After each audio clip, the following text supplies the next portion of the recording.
అభివృద్ధి చేయడం అంటే ప్రజలకు మేలు జరిగేలా విధంగా ఉండాలి. కానీ ప్రజల ప్రాణాలకి ఆస్తులకి హాని కలిగించే అభివృద్ధి వల్ల ఎవరికి ఉపయోగమని వామపక్ష నాయకులు కేంద్ర రాష్ట్ర ప్రభుత్వాలను నిలదీశారు. పెదగంట్యాడ ప్రాంతంలో సుమారు 20 ఎకరాల విస్తీర్ణంలో ఆదాని అంబుజా సిమెంట్ ఫ్యాక్టరీ నిర్మాణం ఎటువంటి పరిస్థితుల్లోనూ జరగకూడదని, అలా కాకుండా ప్రభుత్వాలు ఫ్యాక్టరీ నిర్మాణానికి సహకరిస్తే ఎటువంటి ఉద్యమాలు చేయడానికైనా వెనకాడబోమని వామపక్ష నాయకులు ప్రభుత్వాలను హెచ్చరించారు.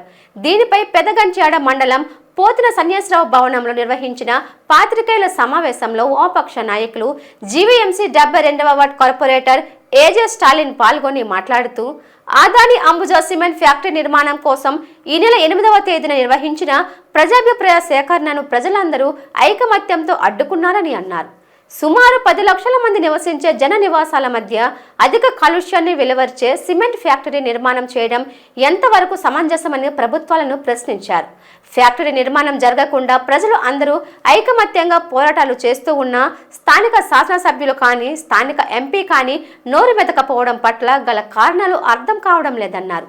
ఇప్పటికైనా కేంద్ర రాష్ట్ర ప్రభుత్వాలు, స్థానిక శాసనసభ్యులు, స్థానిక ఎంపీ స్పందించి ఈ ప్రాంతంలో ఎటువంటి పరిస్థితుల్లోనూ ఫ్యాక్టరీ నిర్మాణం జరగకుండా చర్యలు చేపట్టాలని, లేని ఎడల ఉద్యమాలు తీవ్రతరం అవుతాయని హెచ్చరించారు.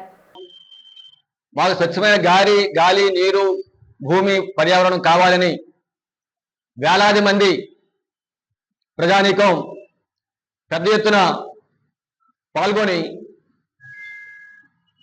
పబ్లిక్ హీరింగ్ జరగకుండా నిరోధించారు.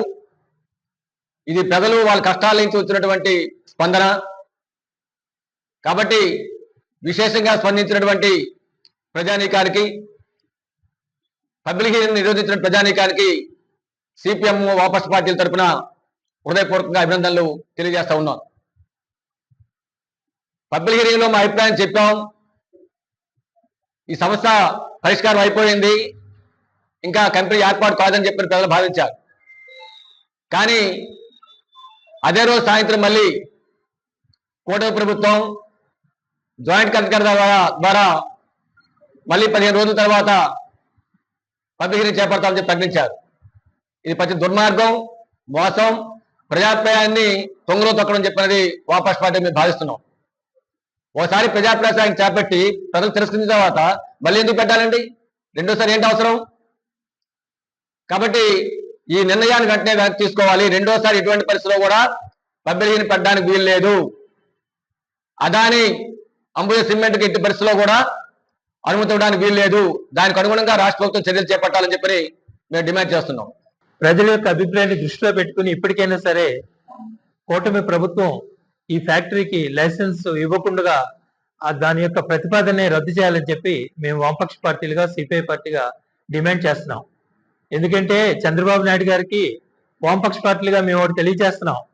28,000 ఎకరాలు నిర్వాసితులు స్టీల్ ప్లాంట్ గురించి త్యాగం చేశారు. కానీ ఈ రోజు వాళ్ళకి మిగులుతున్నది ఏంటంటే 107 గజాల్లో ఉన్నటువంటి ఇల్లు తప్ప ఏమీ లేదు. ఎందుకంటే స్టీల్ ప్లాంట్ లో ఆల్మోస్ట్ నిర్వాసితులు 6,000 మంది అందరూ కూడా ఇంచుమించు రిటైర్ అయిపోయారు. ఈ మధ్యకాలంలో వాలంటరీ ఇచ్చి వాళ్ళందరినీ కూడా ఇంటికి పంపించేస్తున్నారు. ఇది కనుక ఒక తరంతోటే స్టీల్ ప్లాంట్ లో ఉద్యోగాలు అనేటువంటివి అంతరించిపోయాయి. అనేక సంవత్సరాలు, అనేక జనరేషన్స్ కి విశాఖపట్నం స్టీల్ ప్లాంట్ లో నిర్వాసితులకు ఉద్యోగ అవకాశాలు వస్తాయని చెప్పి వాళ్ళు అభిప్రాయపడినట్లయితే ఒక జనరేషన్ కూడా పూర్తిగా పనిచేయకుండా ఇంటికి పంపిస్తున్నారు.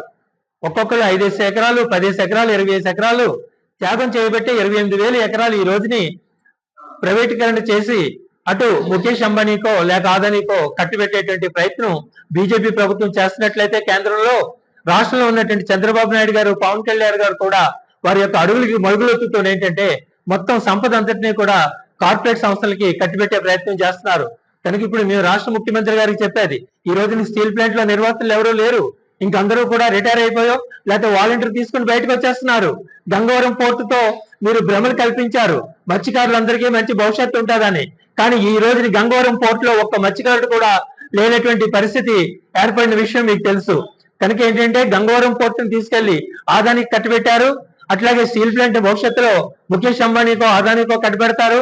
ఇంకా ప్రజలకి ఇక్కడ ఏంటంటే కూలీ నాలి చేసుకుని ఆ 107 చదరపు గజాలు స్థలంలో ఉన్నటువంటి ఇంట్లో జీవిస్తూ జీవితం గడపడం తప్ప వారికి ఏమీ లేదు.